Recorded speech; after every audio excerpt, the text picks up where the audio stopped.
moi c'est Mylène, agente de communication et de projet pour le Carrefour Jeunesse Emploi de Montmagny. Aujourd'hui, on reprend notre podcast Turning Point et j'ai la chance d'être avec deux personnes qu'on va pouvoir découvrir durant l'entrevue. Donc, je vous demanderai de vous présenter, les filles. Donc moi c'est Véronique Larouche, je suis intervenante au Calax Rive-Sud, donc je suis intervenante là depuis 3 ans et j'interviens auprès des jeunes femmes de plus de 14 ans, dont cette jeune femme ici présente. Tu peux te présenter, ma chère.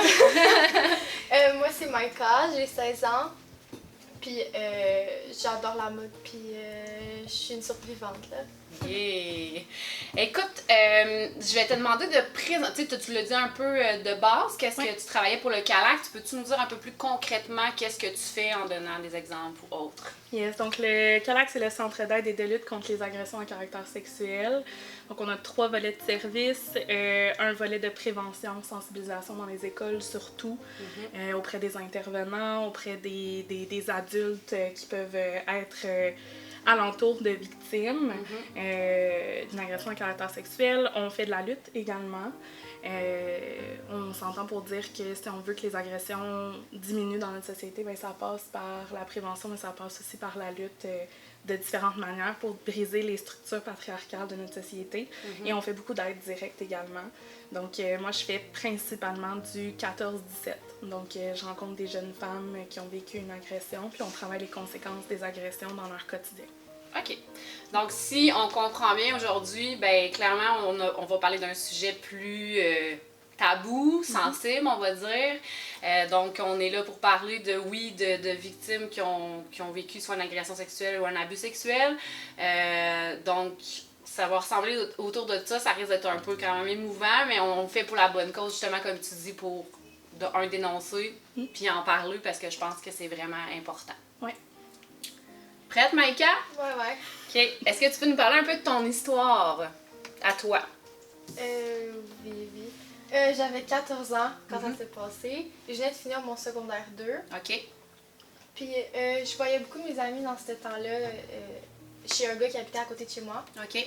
Puis un soir, j'ai travaillé, puis en revenant, ils m'ont écrit « Ça te tenterait-tu de venir? » Puis je la sentais pas trop cette soirée-là. J'étais genre « Pas sûre. » Fait que j'ai dit non. Puis là, après, il était genre « Mais tu choques tout le temps. » Fait que là, je vais « Ok, bon, je m'en viens. » Puis chez cette personne, c'est chez l'agresseur. Puis je suis arrivée et tout de suite, j'ai senti vraiment pas une bonne vibe. Okay. J'étais genre, bon, je vais descendre pareil. Fait que je suis descendue. Déjà, ce qu'il y avait comme ambiance, puis tout, ça me plaisait pas tant que ça. Puis c'est un peu ce qui est arrivé vers la fin de la soirée. OK, c'est bon. Puis, mettons, si on parle un peu de qu'est-ce que tu as eu comme aide, comment t'es venue justement à demander l'aide du Calax ou de te rendre jusque-là pour être accompagnée par ton intervenante? Comment tu as fait pour en arriver jusque-là? En premier, j'ai eu un contact avec la police. Ouais. Après, je suis allée à l'hôpital. J'ai pris une prise de photo. J'ai rencontré le procureur. Puis, entre envers l'hôpital, puis entre les photos, ils m'ont dit qu'il y avait la possibilité que je rencontre le Calax. OK. J'ai dit non. Complètement fermée. Puis après, j'ai accepté. Puis j'ai eu ma première rencontre dans le mois d'août. OK. Qui est avec elle, c'est ça? OK. Donc, ça fait vraiment depuis le début que tu es comme dans le processus. Oui. Fait que si je comprends bien, ça fait pas tellement longtemps que tu es comme en suivi puis en démarche. Ça fait 2 ans et demi, 3 ans. OK. Je pensais que c'était comme récent au mois d'août. Donc, tu as refusé au début. Oui, c'est en 2021. OK. Fait que avant d'accepter d'aller au Calax, est-ce que tu as eu d'autres services pour t'aider dans ton cheminement ou... Non. Non, OK. Fait que ça a été non, puis éventuellement, graduellement, tu as décidé de... donc, si je comprends bien, tu as porté plainte à la police. Est-ce que tu as fait le processus en cours et tout ça pour parler de ça? Dans le fond, j'ai rencontré la police au début. Après, j'ai rencontré les photographes puis un lieutenant. J'ai tout dû expliquer mon histoire. Ensuite, j'ai rencontré le procureur. J'ai tout réexpliqué l'histoire. Puis à la fin, il m'a dit que la plainte serait non retenue. Et ça s'est arrêté là. OK. Comment tu vis avec le fait que la plainte a été non retenue? À ce moment-là, j'étais soulagée, mais maintenant, c'est correct. OK, c'est bon. Quand ça s'est passé, il y a eu beaucoup de démarches qui se sont enclenché, hein? T'as parlé avec la police, t'as été à l'hôpital, t'as fait beaucoup de choses. Comment t'allais à ce moment-là, quand c'est arrivé, tu sais, après que ce soit arrivé, quand tout le monde a commencé à le savoir, quand on t'embarquait dans des démarches pas possibles, comment toi t'allais là-dedans? Pendant le cheminement, Ouais. J'étais complètement perdue. Ouais. J'étais confuse, puis surtout, je voulais rencontrer personne. Au Ok. départ, je voulais vraiment pas que ça se sache. Je voulais Mhm. vraiment garder ça pour moi. Ouais. Puis ça s'est mis par se savoir, comme il y a eu la police, il y a eu comme tout. Puis je voulais juste comme disparaître, pas en entendre parler, puis comme juste vraiment comme faire comme si ça s'avait pas passé. Mhm. J'étais vraiment comme fermée, puis en même temps, je voulais pas accepter ce qui s'avait passé. OK. Je comprends. Et, ben écoute, je vais faire du pouce sur qu'est-ce que tu as dit, parce que comme je vous ai dit, j'allais aussi parler de mon histoire à moi. Fait que, tu sais, les deux, je pense qu'on a quand même beaucoup de points en commun. Toi, c'est arrivé à l'âge de 14 ans. Moi, c'est arrivé quand j'avais 4 ans la première fois. C'est arrivé à 3 reprises, donc c'était comme une personne que je connaissais bien. On est 2 victimes par la même personne. Ça a pris, je vous dirais, des années avant que je réalise que j'avais vécu ça. C'est comme si ça avait comme jamais existé. Je sais pas si ça te faisait un peu la même chose. Tantôt, tu disais, je me suis comme refermée, mais des fois, t'avais-tu comme tendance à te faire une carapace pour plus y penser ou faire comme si c'était plus là? Ouais. Ouais. Ben, je savais que ça s'avait passé, mais j'essayais de le nier. Ouais, c'est ça. J'ai l'impression que c'est un peu ce que toutes les victimes vont faire, nécessairement. Moi, c'est ce que je faisais. Je faisais comme si ça existait pas. Puis, c'est sûr que ça a engendré des comportements chez moi à l'adolescence, consommation et plein de problèmes comme ça. Je sais pas si toi aussi t'es passé par là. Ouais, souvent, j'ai l'impression, en tout cas, tu pourrais me corriger si je me trompe, que les personnes qui vont avoir vécu une agression sexuelle vont vivre. Ça veut pas dire que je veux pas généraliser, mais je pense que j'ai un peu l'impression que c'est ce genre de comportement-là qui sort aussi. Mais vivre une agression, ça vient changer tellement de choses. Ouais. Puis ça vient changer l'image qu'on a de soi-même, ça vient changer l'image que les autres ont de nous-mêmes. Puis quand c'est à un âge où on est en train de se développer, c'est encore plus difficile. Donc, d'avoir accès à des mécanismes d'adaptation, des mécanismes de défense qui vont amener à oublier, se distraire, c'est souvent présent. Est-ce que c'est vers des comportements plus autodestructeurs? Puis on peut parler de beaucoup de choses dans ces comportements-là, dont des fois de la consommation. Ben oui, ça se peut.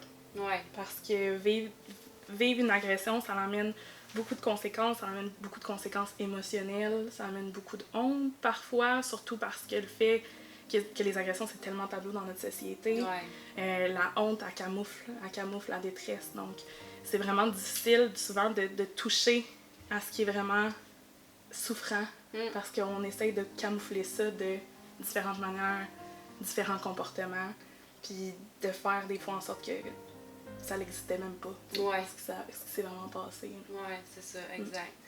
Puis, tu sais, dans mon cas, quand moi j'en ai parlé, ça a été vraiment plusieurs années plus tard, quand j'ai fait ma technique en éducation spécialisée au cégep de la POC, puis que mon enseignante a dit « OK, le prochain cours, on va écouter une vidéo qui parle, tu sais, c'est comme des entrevues avec des victimes d'abus sexuels. » Puis j'ai fait comme non, je veux pas écouter ça, là, hors de question. Puis je suis restée à la fin du cours, puis j'ai dit « Écoute, Carole, pourrais pas écouter ça. » Puis je me suis mis à pleurer, puis c'est comme là que ça a comme popé. Puis un peu dans le même exemple que tu disais pour toi tantôt, tu sais, moi, finalement, plusieurs années plus tard, on a porté plainte et on est passé en cours, mais on n'a pas gagné la cause. Parce que il y avait trop... Tu sais, il y avait trop de... À 4 ans, là, tu peux pas te dire c'était telle date à telle heure. Tu sais, je me souviens c'était quoi les saisons, comment j'étais habillée, l'environnement, comment c'était décoré. Ce qui s'est passé, je m'en rappelle par cœur. Mais tu sais, c'était pas assez précis pour eux. Même si on était 2 victimes du même agresseur, c'était pas suffisant. Donc, on n'a pas gagné, mais tu sais, moi, j'avais l'impression de comme déposer mon 40 livres que j'avais sur les épaules en sortant du palais de justice. Fait que j'étais comme, j'ai fait ce que j'avais à faire, puis je me suis tenue debout malgré la situation, là. Fait que tu sais, on est comme dans les 2 cas, 2 personnes que la plainte n'a pas été retenue, mais tu sais, j'imagine que encore aujourd'hui, ça doit tellement arriver fréquemment. Vraiment, puis tu sais, ce qu'il faut comprendre dans tout le processus judiciaire, quand on pense à une agression, puis qu'on pense au dévoilement de quelqu'un de proche, tu sais, on pense souvent à, ben, tu vas-tu porter plainte? Comme si c'était la solution innée qui va faire en sorte que si tu le fais, puis si tu passes au travers, ben, tu vas être guéri à la fin. Ouais, ça va tout régler tes problèmes, genre. Alors que pas du tout. Non. Tu sais, le processus de guérison, pour une victime d'agression à caractère sexuel, il est long. Il est en plusieurs étapes, il est pas nécessairement facile tout le temps. Puis, tu sais, dans toutes les étapes, ce qu'on voit, tu sais, dans les théories que nous, on utilise au Canac, c'est un processus judiciaire, mais ça vient travailler une seule des 14 étapes. Ouais. Donc, tu sais, de pouvoir confronter son agresseur dans un milieu sécuritaire, c'est une des étapes, mais le processus judiciaire, il n'est pas la seule chose que tu peux faire pour cette étape-là. Non, c'est sûr. Il y a plein d'autres choses qu'on peut faire. Donc, quand on dit à une victime, ben, va porter plainte, puis la victime dit, ben, je suis pas prête ou c'est pas ça que j'ai besoin, ben, il faut l'écouter là-dedans parce qu'il y a tellement de choses qu'on peut faire. Puis, tu sais, Maïka, quand son processus de guérison, son processus judiciaire, excusez-moi, a terminé, sa guérison était pratiquement pas commencée. Ouais. OK. Donc, il y a eu comme un gros processus, il y a eu un gros enclenchement après. Fait que dans le fond, Maïka et moi, on a eu 2 suivis ensemble au Calax. Puis, est-ce que tu veux parler un peu de ton premier suivi au Calax? Comment ça s'est passé? Oui. Ben, la première rencontre, c'était une évaluation avant que le premier suivi commence. OK. Puis, déjà, pour se rendre au Calax, c'est compliqué, là. C'est compliqué de trouver le local. Puis, au départ, ça me tentait 0 puis une barre. OK. Puis, au final, ben, j'arrive devant la porte. Puis ça a pris pas mal de temps avant que je réussisse à cogner. Puis après, je l'ai cogné. Puis l'accueil était vraiment, vraiment parfait. Genre, gros sourire. L'environnement, c'était super paisible. C'était beau, puis tout. Puis là, je vois Véro. Puis là, je suis genre, elle est full accueillante, full souriante. Alors que moi, j'ai juste la tête à terre. Puis comme, le seul truc que je pense, c'est quand je vais sortir d'ici. Puis là, vu que comme, j'étais forcée, mais pas en même temps de venir au Calax, je me suis dit, pour partir plus tôt, je vais dire que je travaille. Direct quand je suis arrivée, j'arrive, je dis, moi je travaille dans vraiment pas long. Là. Okay. Tout le long, on parle, puis elle me parle sans arrêt. Là. Elle me raconte tout, puis à chaque fois, elle arrive comme, t'as aussi quelque chose à dire? Non, non, non, non, non, non. Puis j'arrêtais pas de regarder l'horloge, j'étais genre, ok, dans un petit moment longtemps. Puis comme j'étais vraiment fermée, je parlais pas, je l'écoutais, puis comme j'ai signé les papiers, puis comme je suis partie. Mais comme juste le fait, cette première rencontre-là, même si j'ai pas parlé, 0 puis une barre, puis j'étais full fermée, je me suis sentie full écoutée alors que j'ai pas parlé. Ouais. Genre, je me sentais vraiment bien. Puis direct, quand j'ai vu Véro, je me suis sentie full en confiance. OK. Puis comme, ça passait, puis je pensais juste à quand je vais revenir, alors qu'au départ, je voulais même pas y mettre les pieds. Puis tu pensais à quand je vais partir, c'est comme après, peux-tu finir cette rencontre-là ou quoi que ce soit? Puis je pressais full les choses, je suis genre, moi je travaille là, faut que j'y aille là. C'est bon, c'est un bon argument. Puis, tu sais, on t'a amené justement le processus de guérison. Ouais. Toi, tu dirais, Maïka, t'en es rendu où là-dedans, dans ton processus de guérison? Moi, je pense que ma guérison est complète. OK.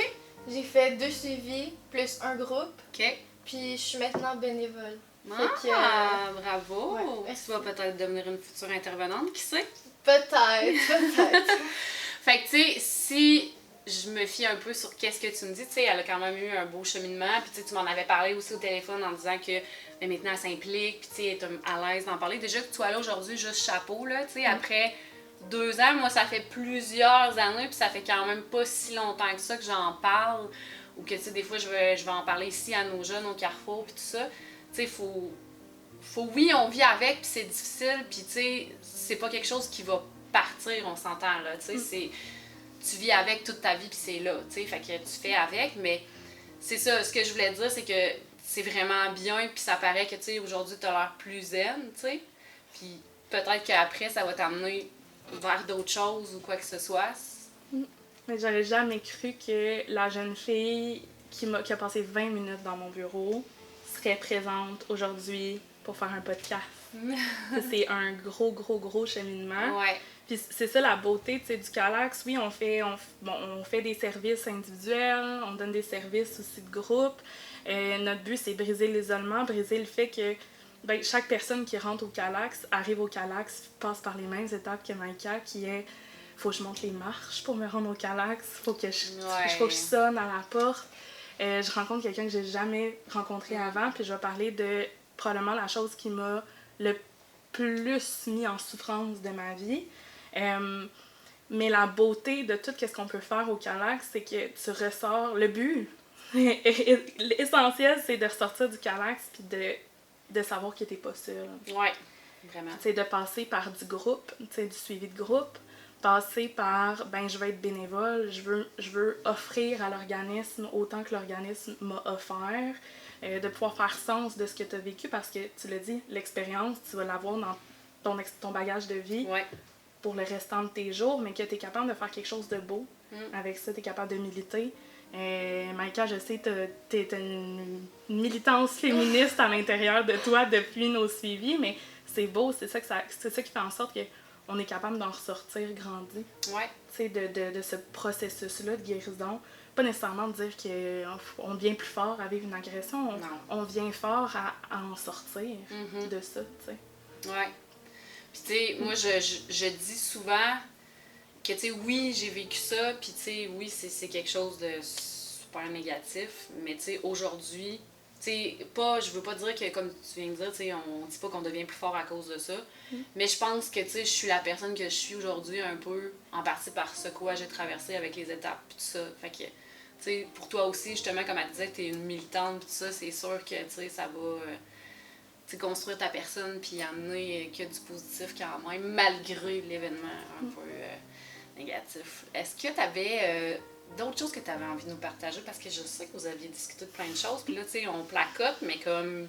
Mais on a parlé de la première rencontre. Moi, j'aimerais savoir, est-ce que tu veux parler un petit peu du premier suivi? Parce que les deux suivis qu'on a eu ensemble ont quand même été un petit peu différents dans qu'est-ce qu'on a fait ensemble, puis qu'est-ce qu'on a travaillé. Parce qu'il y avait quand même beaucoup de choses à travailler quand tu es arrivé au Calax.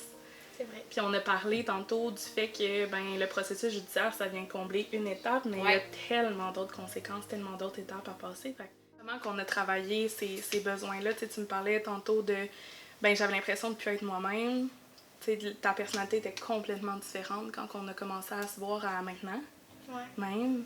Est-ce que tu voudrais faire un petit avant, pendant le suivi, puis maintenant, de qui tu es ou de qui tu étais? C'est bon, j'aime la question.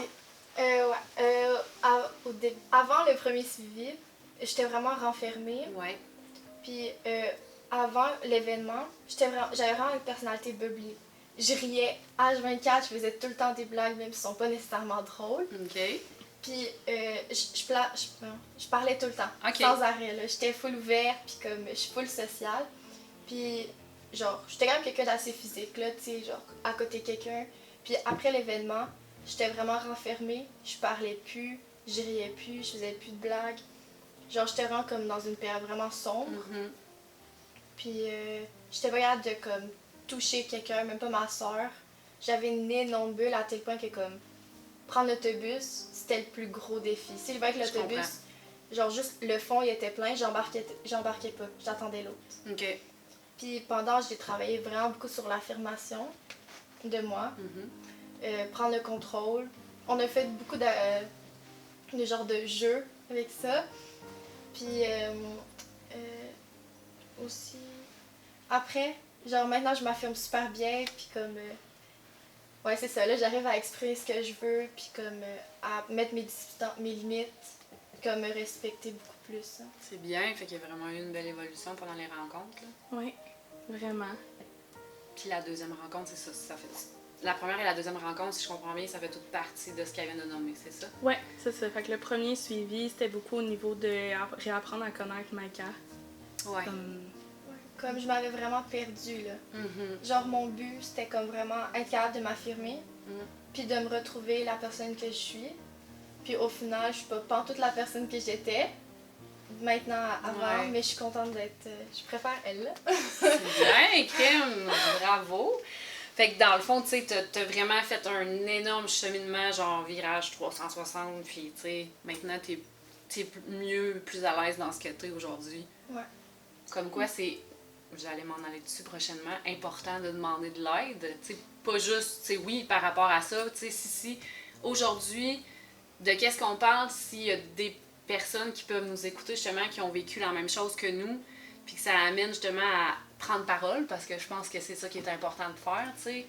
Quand on vit une agression ou un abus sexuel, ben on n'en parle pas parce que tu le disais tout à l'heure, tu sais, on se renferme sur nous, on est comme mal à l'aise de le dire. On dirait que, je sais pas si ça faisait la même chose pour toi, mais tu sais, pourquoi moi? Pourquoi j'ai vécu ça? Tu sais, moi, sincèrement, je me l'ai demandé souvent pendant plusieurs années, même si des fois je faisais comme si ça n'existait pas, tu sais. Pourquoi, qu'est-ce que j'ai fait, moi, pour vivre ça, tu sais? Fait que, tu sais, j'imagine que c'est ça, on doit pas être les seuls à ce qui passe dans ton bureau qui pensent ça, et que justement, prendre parole, c'est tellement important. Mm-hmm. Oui, puis, tu sais, c'est de briser, dans le fond, l'isolement, de briser aussi les préjugés puis les mythes qui sont dans notre société puis qui font que les agressions, ça se passe encore, tu sais. Je veux pas généraliser puis dire que tout le monde est comme ça, mais Non. c'est très rare, je vous dirais, qu'une personne rentre dans nos bureaux puis vit pas de la culpabilité de ce qui s'est passé. Ouais. Fait que, tu sais, de démystifier, ben, la responsabilité lors d'une agression est chez qui, est à qui. Ouais. Est à l'agresseur, est jamais à la victime. Il y a personne qui se lève un matin, tu as dû m'entendre dire ça, je sais pas combien de fois. Il y a personne qui se lève un matin puis qui se dit « Aujourd'hui, mon but, c'est de me faire agresser. » Ça arrive pas. Puis une personne qui l'a vécu, une agression, c'est la première personne qui va dire « Ben non. » Ben non, parce que personne ne veut vivre la souffrance puis les conséquences qui viennent après. Ben non. Personne ne veut vivre ça, personne veut sentir qu'on n'a plus le contrôle, qu'on n'a plus le pouvoir sur notre corps, on n'a plus le pouvoir sur ce qui se passe. C'est très difficile de défaire ces mythes et préjugés-là toute seule. Ça se peut se faire, je dis pas que tu peux pas le faire par toi-même, mais d'avoir l'aide, que ça soit des proches, que ça soit d'une professionnelle, que ça soit du Calax, que ça soit d'ailleurs, mais c'est quand même important dans ton cheminement d'être capable de faire comme, ok, oui, premièrement, j'ai vécu ça. C'est vraiment arrivé. J'ai vraiment été victime un jour dans ma vie, c'est pas facile. Ouais. Puis de dire, ben, je mérite, puis je m'aime assez, minimalement, un petit peu, dans une partie de toi, pour dire, ben, je pense que je mérite de recevoir de l'aide, puis je pense que je mérite d'aller mieux. Ouais. Puis je pense que je mérite d'avoir une vie après ce qui s'est passé. C'est pas facile. Je sais quand ma quête est arrivée, je suis pas sûre que ces deux choses-là étaient là à 100%. Donc de savoir que c'était vraiment arrivé, puis de vouloir vraiment recevoir de l'aide, mais ça a quand même fait une différence. Fait que tu sais, quand on parle de c'est important d'en parler, ben selon vous, je lance la question à vous deux. Qu'est-ce qui est important quand on reçoit un dévoilement? Qu'est-ce qui va faire le plus en sorte que vous allez vous sentir bien? L'acceptation, je pense. Comme vraiment prendre conscience, d'accepter, puis de comme prendre en compte que ça fait partie de ton vécu, puis au lieu de comme descendre avec cette comme nouvelle acceptation, d'en grandir, puis comme d'évoluer, puis c'est ça. Et qu'est-ce que tu t'attends de quelqu'un à qui tu t'ouvres sur cette affaire-là? D'être écouté. Écouter. Surtout, d'être écouté. Ouais. Puis d'ailleurs, au Calax, c'est super bonne écoute. Puis c'est ça, d'être écouté, puis comme sans jugement, puis pas attendre la personne qui allait le commémorer à toutes les personnes de comme son entourage, puis comme garder sans vous, c'est quand même un sujet sensible. Surtout, c'est pas facile pour la victime de s'ouvrir puis d'en parler. Ouais. Fait que déjà, de prendre ça sur toi, puis de comme de te dévoiler, on attend de l'autre personne que comme elle t'écoute, qu'elle accepte, puis comme si les deux, ça vous tente de vous entraider avec ce sujet-là. Oui. Tantôt, tu disais aussi que, si je me trompe pas, là, si ma mémoire est bonne, que tu sais, oui, des fois, tu sais, porter plainte, c'est une chose. Mettons, exemple, d'en parler à nos familles, pis tout ça, mais c'est pas pareil comme avec un suivi. C'est comme Michael mentionnait, quand on arrive avec quelqu'un de spécialisé pour ça.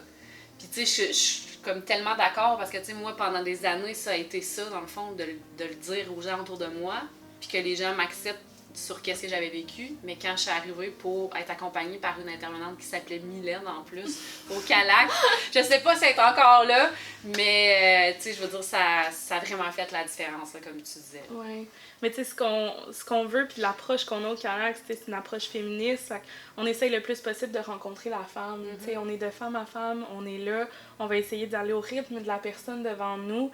On a pour dire qu'on est peut-être un petit peu expert du processus. Tu sais, on le connaît, le processus, mais la beauté du processus avec lequel on travaille au Calax, c'est que le cerveau humain, il va passer par ces étapes-là de toute manière. Ouais.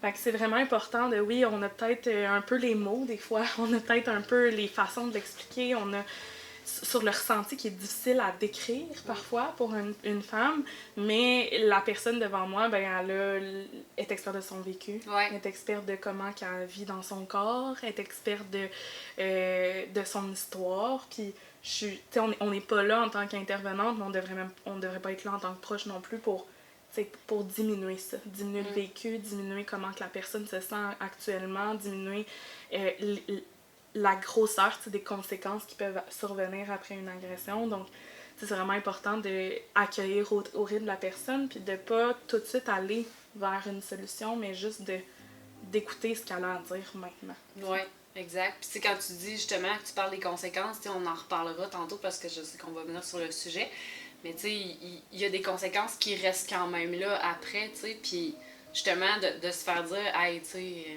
reviens-en donc, ou des affaires de rien. Tu sais, moi, c'est jamais arrivé que je me fasse dire ça, là, mais tu sais, que quelqu'un t'a dit ça, c'est pas assez insultant, on s'entend-tu, là? Mais c'est ça, tu sais, une conséquence d'une agression, c'est pas fixe dans le temps. Fait que ça se peut que ça move, ça se peut que ça évolue, ça se peut que ça change, ça se peut que ça arrête. Mais il n'y a rien qui peut être acceptable dans ben ça fait 2 ans, reviens-en. Ouais, c'est ça, exact. Parce que les conséquences, ils sont tellement au fond de ce qu'on est que ça change, ça peut tout changer. Ça peut changer la trajectoire de ce qu'on voyait pour nous, pour le futur, ça peut changer qui qu'on est présentement. Ça change tellement des petites choses aussi dans le quotidien. Je sais qu'on voulait peut-être continuer sur ton processus au Calax, mais je pense qu'on va aller vers les conséquences. Si ça te va. Ouais. J'ai un peu ouvert la porte. Je suis désolée. OK, au Calax, bon, on ressort différents types de conséquences. Fait que on a des conséquences qu'on dit un peu plus physiques. Fait que là, ça peut être des blessures, ça peut être, bon, ça peut aller genre juste une grossesse, des ITSS, mais ça peut aussi amener des manifestations de symptômes traumatiques. Beaucoup de femmes les vivent, donc flashback, cauchemar, crise de panique. Fait que ça, c'est un type de conséquence. Et il y a un autre type de conséquence qui est les conséquences psychologiques. Fait que là-dedans, on a tout ce qui est image de soi, estime de soi, confiance en soi, tout ce qui est sentiment d'impuissance, l'impression de se sentir sale. Bon, ouais. Je pourrais pas prendre un podcast pour dire toutes les conséquences qui sont possibles. Fait que j'essaie de les faire en type. Il y a les conséquences émotionnelles. Fait que, on a parlé tantôt de culpabilité, honte, tristesse, colère. Déni. Ouais. Eh ben, hein? On les a travaillés, ceux-là! Puis il y a les conséquences relationnelles. Bon, une agression, c'est fait dans une relation. Ouais. C'est fait plus souvent qu'autrement avec une personne qu'on connaît déjà. Donc, 8 femmes sur 10 qui ont vécu une agression connaissaient déjà son agresseur. Donc, ça change la confiance qu'on a envers nous-mêmes, la confiance qu'on a envers l'autre. Fait que tout ce qui est relationnel, là, donc perte d'un entourage, difficulté de faire confiance, méfiance envers les gens, difficulté d'ordre sexuel aussi, ça peut être difficile la sexualité suite à ce qui s'est passé. Puis, tout ce qui est mécanisme de défense, ça te parle un peu de déni, mais ça peut être un comportement autodestructeur, ça peut être vouloir se distraire, outre-manger, tout ce qui est trouble comportement alimentaire, etc. Fait que ça fait comme la grosse panoplie de ce qui peut arriver. Fait que, on a parlé un petit peu tantôt, tu parlais de personnalité, tu avais la misère à te reconnaître, tu as parlé de mise de limite, faire confiance. Tu as peu parlé, tu parlais de j'étais plus capable de me faire toucher par personne. Comment ça se vivait dans ton quotidien, cette conséquence-là? Pas facile. Ouais. Parce que justement, je suis vraiment quelqu'un tout le temps qui accroche, qui touche, qui rit, je vais mettre la main sur l'épaule, tu comprends? Puis déjà, j'avais une petite sœur, ma mère venait d'accoucher, fait qu'elle avait 1 mois, non, 1 an. Elle avait 1 an, fait que c'est comme l'étape de comme on change les couches, on l'habille, comme travail d'équipe, là, tu sais. Fait que c'est ça, puis ça m'a beaucoup affectée parce que, genre, avec ma soeur, j'ai vraiment comme une grande connexion. Puis comme direct après, même le lendemain, comme je suis venue dormir à la maison, puis le lendemain matin, c'est comme j'ai même pas été capable de la prendre dans mes bras. Comme je me sentais mal juste d'y toucher. Ouais. Puis ma mère, elle me dit, comme, elle est en train de faire à manger, tu peux-tu aller changer sa couche? J'ai fait, ouais, tu sais, ça fait 1 an que je la fais, tu sais, pas de problème. J'arrive juste, je la prends dans mes bras, je me mets à trembler. Genre, genre, ça marche pas, comme, sinon les câlins, avec même ma mère, la personne avec qui je suis la plus proche, comme, ça marchait pas. J'avais vraiment besoin d'une énorme bulle, comme, legit, comme, c'était comme avant la COVID. Mais même à ça, moi, j'avais déjà commencé le bras de distance. J'étais genre, T'étais déjà prête à COVID. J'étais prête, là, moi, j'étais genre à distance, s'il vous plaît. Fait que c'est ça, comme, j'étais pas capable de toucher personne. Surtout, c'était beaucoup plus les membres de ma famille que, exemple, mes amis ou comme le monde du travail. Ou comme... Fait que ça a beaucoup affecté ma relation avec ma famille. Puis sinon, transport en commun. Ouais, c'est ça que tu disais tantôt, les autobus. Là. Ouais, ça a été le truc, un défi, là. Le plus gros défi, je pense, dans tout le processus, là, c'était vraiment l'autobus. OK. L'autobus, puis les centres commerciaux. Tous les endroits où il y a comme beaucoup de personnes. Genre, j'avais, dans le temps, quand je stressais, j'avais un élastique en spirale. Ouais. Fait qu'avant d'embarquer dans le bus, je m'assurais que je l'avais au poignet, puis je jouais avec tout le long. Ouais. Ou comme, je pouvais pas être debout, là, dans l'autobus. OK. Il y a une fois, je l'ai, comme, en hiver, j'ai pris la bus, j'avais vraiment pas le choix, j'étais en retard déjà pour le travail. Puis comme tout le monde était debout, là, j'ai fait comme 2 crises de panique, là. Genre, ça allait pas, j'étais genre, faut que je sorte de cet autobus-là. Puis j'étais comme dans le milieu, entre les 2 portes. Fait que j'étais genre, je passe par où? C'est sûr, je vais toucher du monde, ça, je vais m'enfarger dans quelqu'un, là. Mon stress était au pic du pic, là. Wow. Puis, est-ce que, mettons, je sais pas si tu as eu comme des relations amoureuses après, parce que ça, je pense qu'on n'en a pas parlé, là, mais tu sais, après ton événement, est-ce que t'as-tu des conséquences là-dessus par rapport à si t'es en couple, ou je sais pas si c'est arrivé ou pas depuis, là? Ben, dans le fond, quand que ça s'est passé, j'étais en fréquentation avec quelqu'un. OK. Puis pendant tout l'été, puis au début de l'année scolaire, j'étais en couple. OK. Puis la personne, elle connaissait mon agresseur. Fait que, puis il y avait beaucoup de papotage, là, comme de cette histoire-là. Fait qu'au début, comme, ils savaient pas, comme, qu'est-ce qui était vrai, qu'est-ce qui était pas vrai, qui croire. Puis comme, ça a installé un mini-froid. Mais comme, on a eu une discussion, puis comme, après, ça a été bien correct, là. Genre, OK. il était très mature, puis comme, il était un peu plus âgé que moi, là. Ah, tant mieux. Comprenait bien, puis ça a pas tant affecté notre relation, mais au niveau comme flashback. Genre, j'avais tout le temps des flashbacks, fait comme des fois comme genre juste une main sur l'épaule, je peux avoir un flashback de ce qui s'avait passé ce soir-là. Ouais. Genre parce que comme c'était le seul homme avec qui genre j'avais une relation comme du toucher, comme parler, comme ben une relation amoureuse là, on s'entend. Ouais. Fait comme c'était beaucoup difficile. Puis ça a beaucoup affecté, genre... Alors, ça a été les flashbacks, là. C'était comme tout le temps flashback. Puis on était tout le temps comme dans le quartier où ça s'est passé. Fait que c'était comme pas facile en même temps. Puis ils savaient, fait que des fois, on faisait en sorte de comme pas passer. Ah, puis tu sais, comme je vais faire du pouce sur qu'est-ce que tu dis. Oui, les flashbacks, tu sais.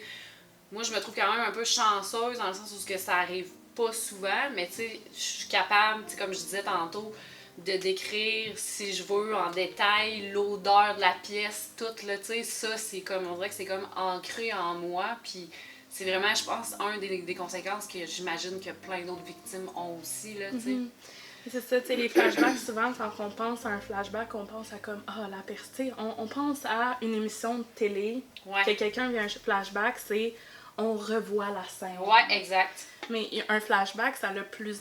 Ça vient chercher tous les sens. Un flashback, c'est ton cerveau qui comprend pas qu'est-ce qui était le avant puis qu'est-ce qui est le maintenant. Ouais. Fait que ça vient, ça peut... Tu sais, quand tu dis odeur, tu sais, il y a des personnes qui font... Ben, durant mon agression, il y avait X, Y parfum que mon agresseur avait sur lui. Puis des fois... Je suis dans la rue, il y a personne alentour de moi, un flashback part et l'odeur est là comme s'il était à côté de moi, alors qu'il y a personne qui a parfums là, dans ton environnement. Ça peut être des sons, ça peut être même jusqu'au goût, des fois. Ouais. Donc, un flashback, puis des flashbacks, comment ça part, c'est souvent, ben ça vient ouvrir, c'est qu'il y a quelque chose qui est un déclencheur. Fait que là, tu sais, pour Maïka, comme qu'elle disait tantôt, ben c'est un toucher d'une personne proche d'elle, ou d'un homme à peu près de son âge. Il y a des personnes que c'est croiser quelqu'un qui a la même coiffure que ton agresseur.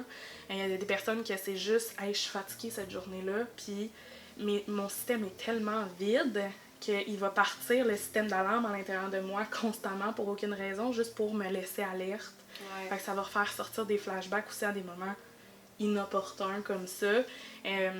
Mais ça, c'est flagrant, c'est souvent, c'est fréquent.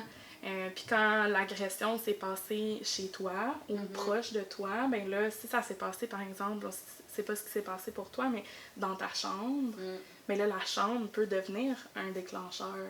Quand on parle de ton histoire, Maïka, ben, quand tu marchais dans ton quartier, tu croisais la rue d'où ça s'est passé. Le voir à l'école aussi. On avait la même classe d'anglais. Ah, mon Dieu, OK. Fait que, pis c'était, je suis intervenante jeunesse, j'en vois beaucoup des jeunes qui sont encore au secondaire puis qui ils ont à croiser leur agresseur à tous les jours. Tu sais, c'est pas facile. Puis ça vient vraiment sonner l'alarme dans ta tête constamment à toute heure de la journée. Fait que ton cerveau doit constamment être dans le faut que j'évalue le risque, puis s'il se passe quelque chose, qu'est-ce qu'il faut que je fasse? Est-ce qu'il faut que je parte? Comment je pars? Est-ce qu'ils vont me trouver weird de partir sans... Si je pleure, qu'est-ce qui va se passer? J'ai dit quelqu'un qui va pouvoir m'aider. Et s'il vient me voir, qu'est-ce que je fais? Je vais être capable de survivre à juste qu'il vient me voir, même s'il ne m'agresse pas à ce moment-là. Fait que tu sais, c'est très très lourd pour une jeune qui doit passer au travers tout le reste de ta vie, là, qui est genre les hormones dans le tapis, même si tu sais pas que t'es dans des hormones dans le tapis, t'as des hormones dans le tapis.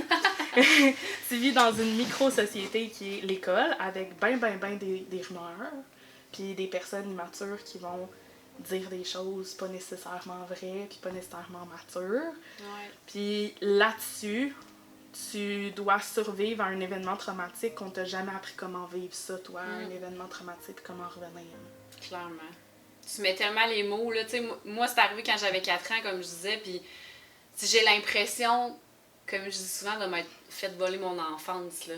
C'est arrivé à 4 ans, tu sais, je veux dire, la période de l'enfance dure longtemps, là. Ben moi, pour moi, j'ai scrappé mon enfance. Ben, j'ai scrappé mon enfance, mais on s'entend. Fait que, tu sais, toi, t'es dans l'adolescence, tu le croises à l'école, tu sais, comment... Tu sais, comme oui, t'étais suivi, mais comment t'arrivais, justement, à aller dans le cours d'anglais? À le voir. Déjà de base, le premier cours, il est pas là.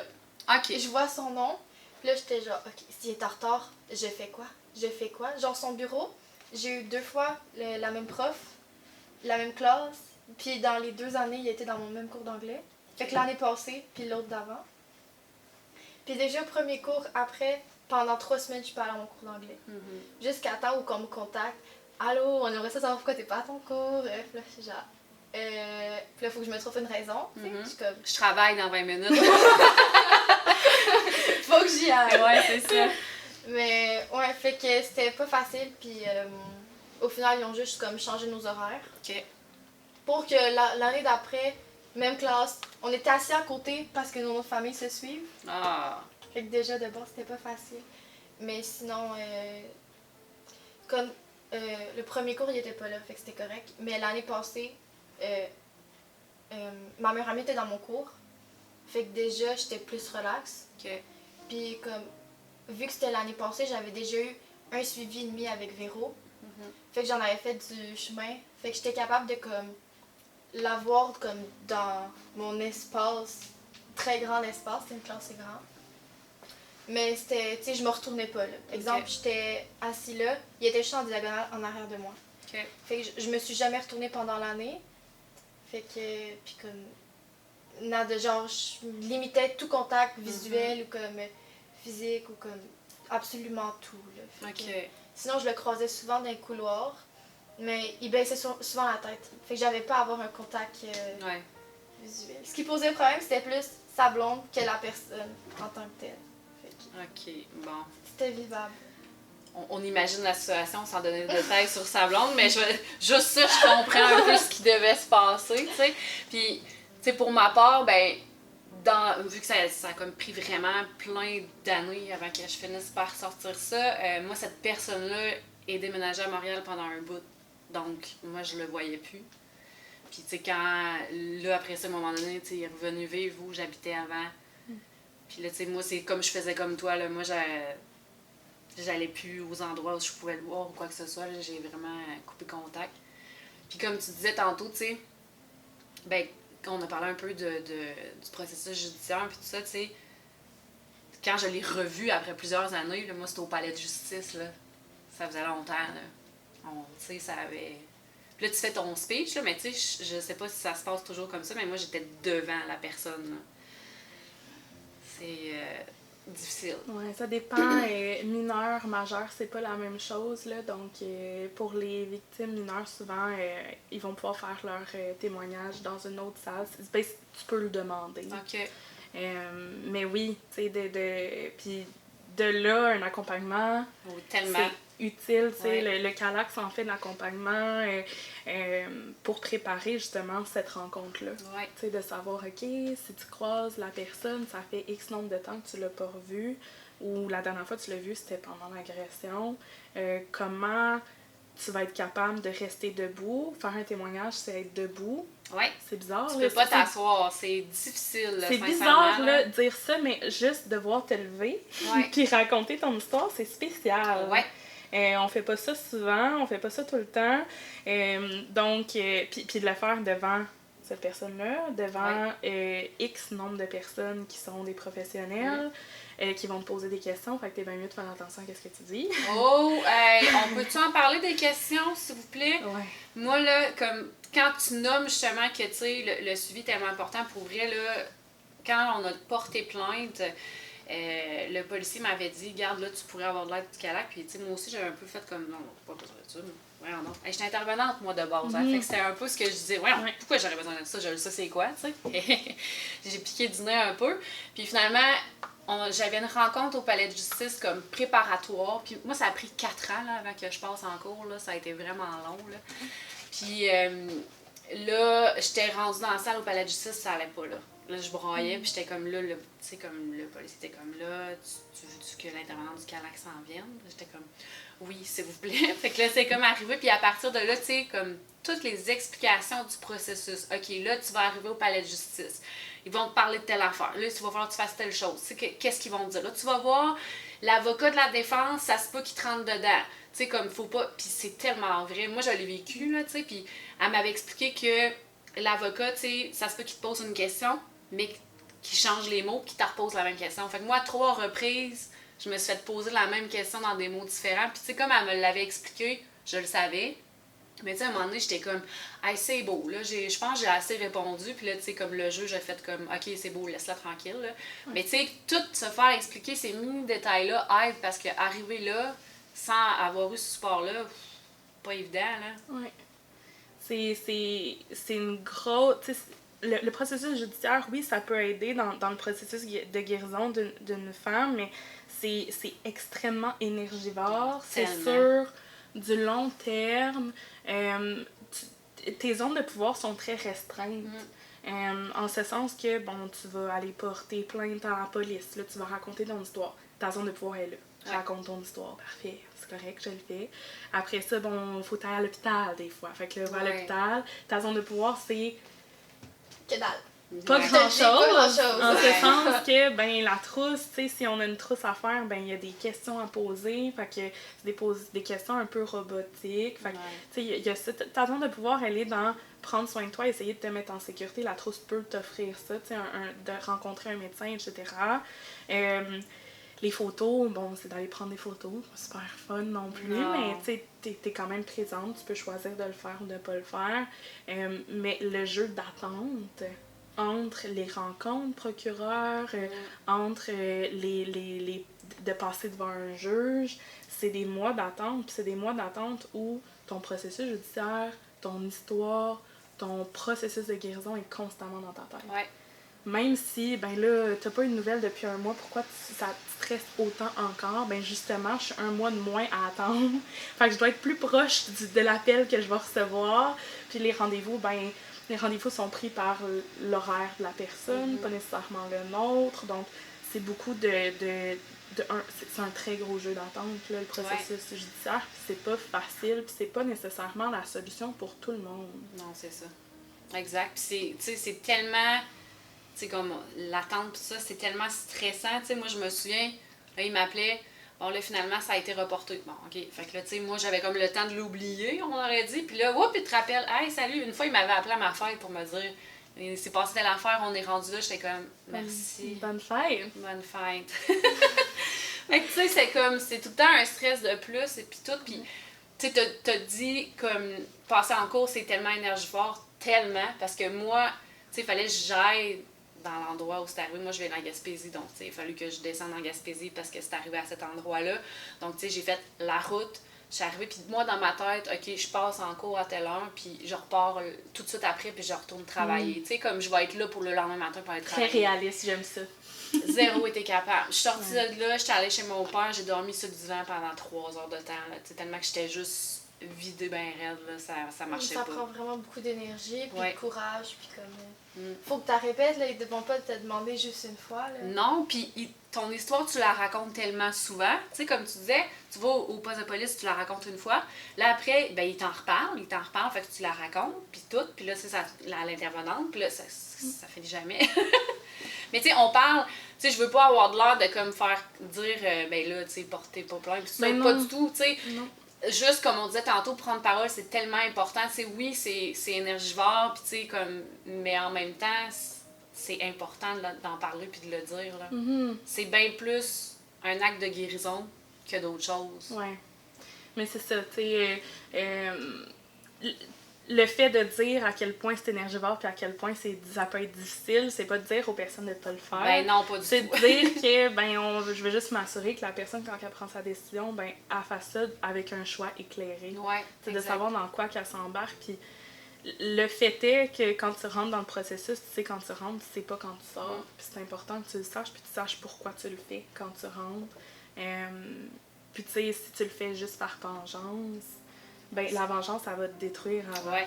Fait que c'est vraiment important de savoir pourquoi tu le fais, puis de savoir que tu veux le faire. T'sais, dans le cas de Maïka, je vais m'avancer sur quelque chose, tu me reviendras, mais le besoin d'aller porter plainte, de faire ces démarches-là, est-ce que ça répondait à ton besoin à ce moment-là?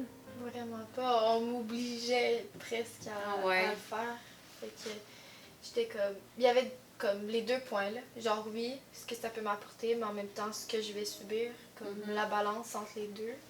Ouais. Au final, je l'ai fait, mais...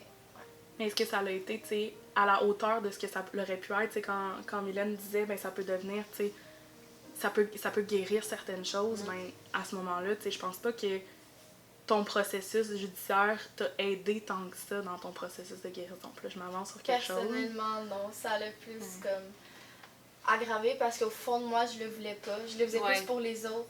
Fait que ça m'a pas pantoute aidé. Ça m'a plus rentré dedans qu'autre chose. Hein. Tellement. Puis tu sais, c'est tellement important ce que tu viens de dire parce que, tu sais, on se rappelle tantôt, je disais que quand moi j'ai allumé, que j'avais vécu ça, tu sais, j'étais au cégep, en TES, puis là, j'étais dans le cours, puis tout ça, puis à ce moment-là, c'est là que je l'ai dit à ma mère. Puis, parce qu'il y avait des rumeurs, tu sais, pour savoir que l'autre victime avait vécu ça et tout. Puis, l'autre victime m'avait contactée pour me dire est-ce qu'on porte plainte? Si tu le fais, je vais le faire. Puis moi, j'avais dit non, ben, je suis pas capable parce que je suis en train de commencer mon deck. Ouais. C'est zéro un bon moment, tu sais. Fait que j'ai fait, je suis désolée, mais non, je le ferai pas. Puis tu sais, je me suis écoutée, puis c'était correct. Puis plus tard, je l'ai fait parce que je le faisais pour moi. Puis moi, j'en avais absolument rien à foutre qu'il aille en prison ou pas. Là. Ça me passait vraiment 10 pieds par-dessus la tête. Moi, ce qui était important, c'était d'aller en parler, puis de le dire, puis juste faire, je l'ai fait, bravo. Là. C'est briser le secret, arrêter de garder ça pour soi. Ouais. Super important. Donc, on vient juste de parler du processus judiciaire, mais on a quand même fait un petit tour sur ton processus au Calax. Donc, première rencontre, nos suivis ensemble, on a fait 2 suivis ensemble.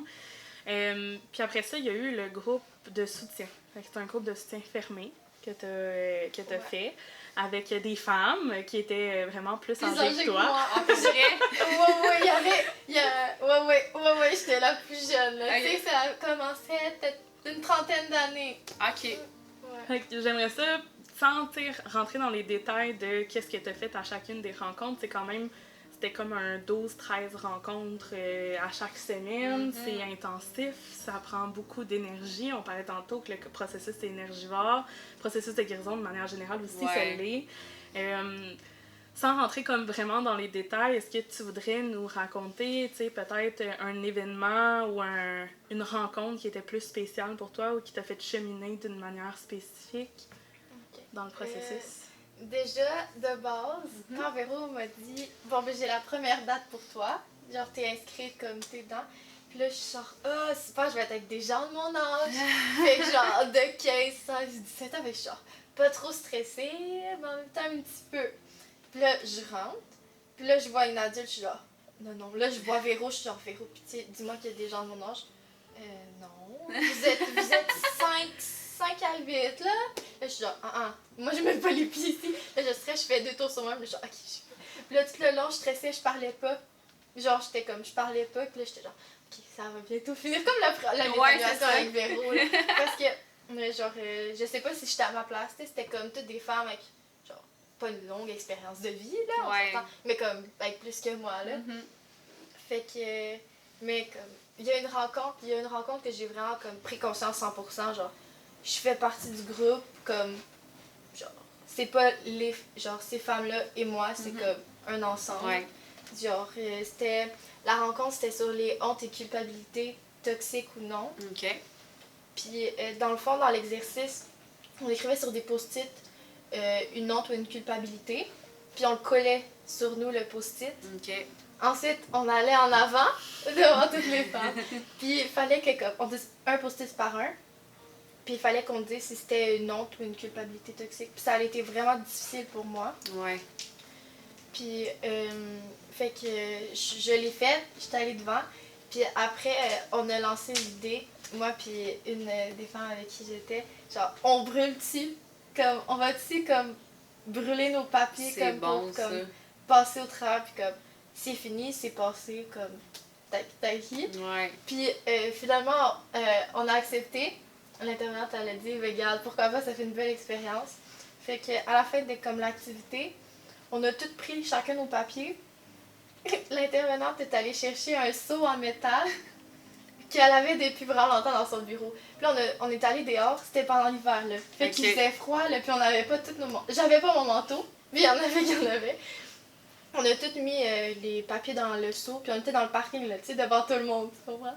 Puis, moi, j'ai eu peur du feu, là. Genre, j'ai de la misère, un briquet, je vais pas l'ouvrir, je vais avoir peur de me brûler le doigt. Une allumette, je suis pas capable. Là. Puis là, ça a fini que j'ai dit que je savais pas comment. Je suis genre, moi, je sais pas comment starter un feu, tu sais. Puis là, il y a une des femmes qui était avec moi. Elle est genre, bon, ben moi, je sais c'est qui va allumer le feu. Fait que ça a tombé que ce soit moi qui allume le feu. Puis c'est comme, au moment où ils ont proposé, genre, ils ont décidé, sans moi, que ce soit moi qui allume le feu, genre, je me suis vraiment fait comme sentie comme partie dans l'ensemble avec les femmes. Puis genre, dans ma tête, j'étais genre aux anges, là, genre j'avais un gros sourire, mais dehors j'étais comme ok. Non, j'étais genre wouhou. Fait que c'est ça, fait que j'ai brûlé, puis comme on est resté genre 10 minutes à regarder le feu. Puis à la fin, on a juste pris de la neige, puis comme c'est un beau geste symbolique. On est monté en haut, puis comme ça a fini qu'on l'a mis à côté d'une poubelle, puis que l'entretien ménager est parti avec. Ça c'était une erreur de notre part, mais...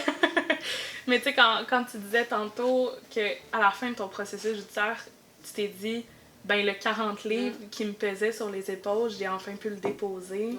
Ben, tu sais, un processus individuel peut le faire, mais un processus de groupe peut également le faire. Tu sais, de dire, OK, ben, toute la culpabilité, toute la honte que je ressens, ben, elle ne m'appartient pas, elle ne me définit pas non plus. Fait que, tu sais, c'est un peu ça, c'est enlever tous les mots, les étiquettes qu'on peut avoir, qu'on se donne de victime, de cherche de trouble, de t'es juste vulnérable, t'es faible, t'es ça, on entend des vertes puis des pommures au Canax, mais ces mots-là, ils ont une importance, puis ils te décrivent pas. Donc, tu sais, un processus comme ça, puis que le groupe fasse comme, OK, on va le faire ensemble, on se crée une façon pour nous, qui fait du sens pour nous, de détruire ces étiquettes-là qu'on s'est mises.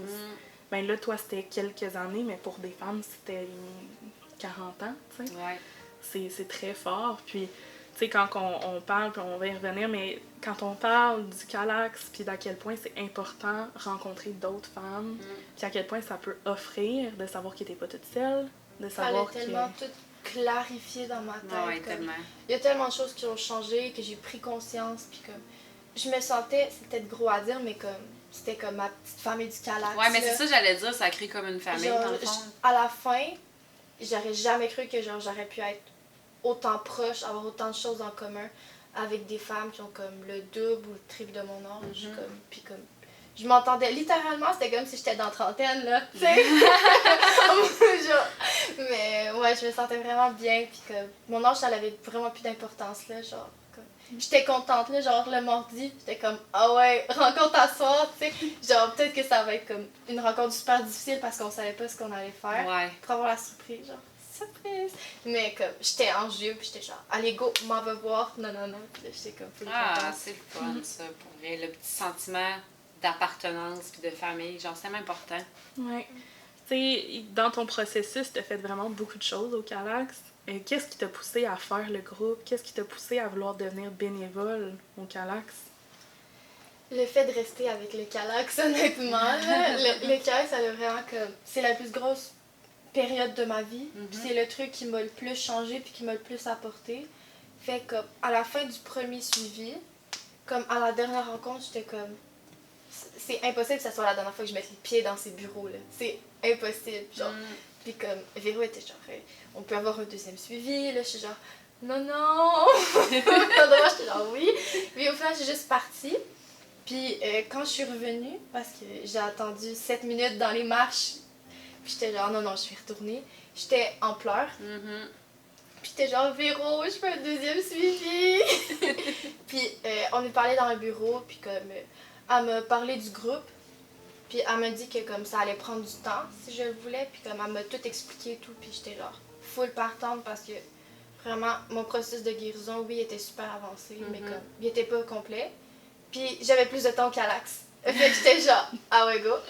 Puis après, on a parlé du bénévolat, que genre je correspondais aux critères puis tout, puis j'étais genre, ben non, là, je vais pouvoir être dans le Calax. Fait que là, mon cerveau était parti, là, j'étais genre, ah ouais, ah oui. C'est vraiment cool. Fait que j'ai accepté, puis quelques mois après, elle m'a rappelé pour me donner la date du groupe. OK. Puis c'est là que ça a commencé. Puis mon bénévolat, c'est comme, j'aime vraiment ça. Ouais, mais c'est ça, mais qu'est-ce que tu fais comme bénévolat, en fait? Là, je suis dans un comité témoignage. Okay. Ça vient juste d'être le pourquoi officiel. tu es ici aujourd'hui, dans le fond, là. Puis officiel. Puis il y a eu la Jacques Vabre vendredi passé. Qui est la journée d'action contre les violences sexuelles faites aux femmes. Okay. C'est le 3e septembre du mois. Le 3e vendredi du mois de septembre, on lâche pas. Puis dans le fond, ça vient d'un mouvement de femmes dans les années 70 où elles reprenaient la rue. Donc c'est la rue, la nuit, femmes sans peur. Donc c'était pour dire aux femmes, ben on va reprendre le pouvoir puis notre droit d'être dans la rue le soir puis de pas avoir peur. Puis dans les dernières années, c'est je pense la 42e, la 43e édition au Québec où on fait ça avec notre regroupement québécois des Calax qui sort une thématique à chaque année. Cette année, la thématique était essoufflée de crier. Puis on voulait vraiment donner la possibilité aux femmes d'avoir une place où elles vont pouvoir témoigner, puis qu'on va les entendre, puis qu'on va les accueillir, puis qu'elles ne se feront pas refermer des portes. Donc, ça l'a amené le comité témoignage à offrir également un témoignage durant la marche qui a été comme filmé, enregistré et tout. On crée un texte, comme avec plein d'idées, comme on est quelques femmes dans le comité, comme de quoi qu'on pourrait parler et tout. Puis durant la marche, comme la trame sonore est diffusée comme pour que tout le monde entende. OK, wow! Ce témoignage-là, petite primeur, Ce témoignage-là, dans le fond, il a été écrit par plusieurs femmes au Calax et va être rediffusé textuellement sur nos réseaux sociaux au Calax Rive-Sud, si jamais vous voulez y aller. Dans les prochaines semaines, là, ce sera pas tout de suite, mais on voulait le garder aussi en mémoire. Ben oui, tellement. C'est des beaux moments quand même, là, malgré la situation et tout ça. Fait que je vais aller fouiller pour écouter ça quand ça va sortir. Tu me diras quand est-ce que ça sort. Bon. Je te tiens au courant. Est-ce que, tu sais, tantôt on a un peu nommé, est-ce que tu aurais, parce que oui, on a parlé des trucs négatifs, on a parlé des trucs positifs, est-ce que tu aurais un message d'espoir pour les personnes qui ont vécu un peu la même chose? Juste pour finir ça sur une belle note positive. Oui. Vas-y, ma chère. Sincèrement que oui. Ben moi, il y a une phrase que je dis chaque jour des dizaines de fois. Véro la connaît. Moi, je la connais pas, fait que C'est un mantra. C'est 4 mots, 2 mots pareils, faciles à retenir. Penser positif, apporte positif. Fait que moi, je me dis comme, garder la tête haute, tenir coup, même que c'est comme, ça peut pas, ne pas être facile, puis comme avoir beaucoup de moments difficiles. Ouais. Comme, il y a plusieurs personnes qui sont prêtes à vous écouter sans jugement. Fait comme, aller chercher l'aide au Calax. Ouais, clairement.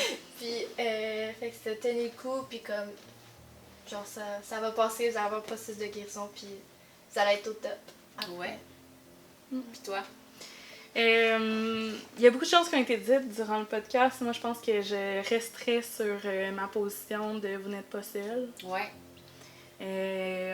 C'est facile à dire, difficile à croire parfois, mais personne n'est seul. L'aide, elle est là. Vous pouvez aller la chercher. Puis même si vous avez l'impression qu'il y a 6 milliards de barils au-dessus de vous puis que vous pouvez pas creuser plus loin puis que vous êtes vraiment au fond du fond, ben il y a toujours une main qui va être là quand même. Ouais. Puis c'est important d'aller la chercher parce que tout le monde mérite d'aller bien. Puis tout le monde mérite d'aller mieux, du moins. Fait que je vous dirais, vous êtes pas seul, puis le processus se peut. Puis ça se peut aller mieux. Puis on a 2 personnes ici, je pense, qui l'ont vécu, ça. Bon, ça y est, c'est le moment où je donnais le motif. Moi qui est comme j'essaie de me retenir depuis tout le long. Ben oui, c'est vrai, vous avez raison, puis tu sais, c'est des beaux messages, puis je pourrais pas dire mieux, sincèrement. Fait que je vais dans le même sens que vous. Fait que merci les filles d'être venues, d'avoir accepté l'invitation, quand même, d'avoir fait la route pour venir jusqu'ici. Ouais. Un gros merci, puis bravo encore, Maïka. Merci. Ouais, t'es un beau modèle. Merci beaucoup pour l'accueil. Donc, si vous voulez appeler au Calax, je connais le téléphone par cœur, c'est le 418-835-8342. Donc, appelez-nous, ça va nous faire plaisir. Super. Je prends ce petit moment juste pour remercier 2-3 personnes. En premier, Awa. C'était ma meilleure amie, la personne qui m'a suivie durant tout mon parcours, de la soirée que ça s'est passé jusqu'à aujourd'hui. Elle m'a vraiment beaucoup aidée en soutien émotionnel. Elle était présente à toutes mes presque rencontres avec le cheminement, comme la police, les dépositions, absolument tout. Je tiens juste prendre un petit 30 secondes pour la remercier pour tout ce qu'elle a fait pour moi. Deuxièmement, il y a un garçon, je ne vais pas spécifier son nom, mais je voulais le remercier aussi pour le cheminement qui a été avec moi, comme toute l'évolution qu'on a eue en parcours à 2. Sinon, Véro, ma petite préférée, mon intervenante, elle était avec moi pendant 2 ans et demi. Sans elle, je ne saurais aucune idée, je serais où en ce moment, sûrement pas ici en train de vous parler face à face. Mais ça fait que je voulais la remercier aussi pour tout ce qu'elle avait fait. C'est une personne extraordinaire. Puis si vous pouvez l'avoir comme intervenante, je vous le souhaite. Mais ça reste mon intervenante de base. Puis sinon, le Calax, c'est vraiment un organisme. J'ai rien à dire, c'est super. Je suis là avec le Calax depuis 2 ans et demi, 3 ans. Puis j'ai pas l'intention de partir. Puis c'est vraiment comme toutes les femmes sont accueillantes, puis comme tu te sens à ta place. Fait que bye!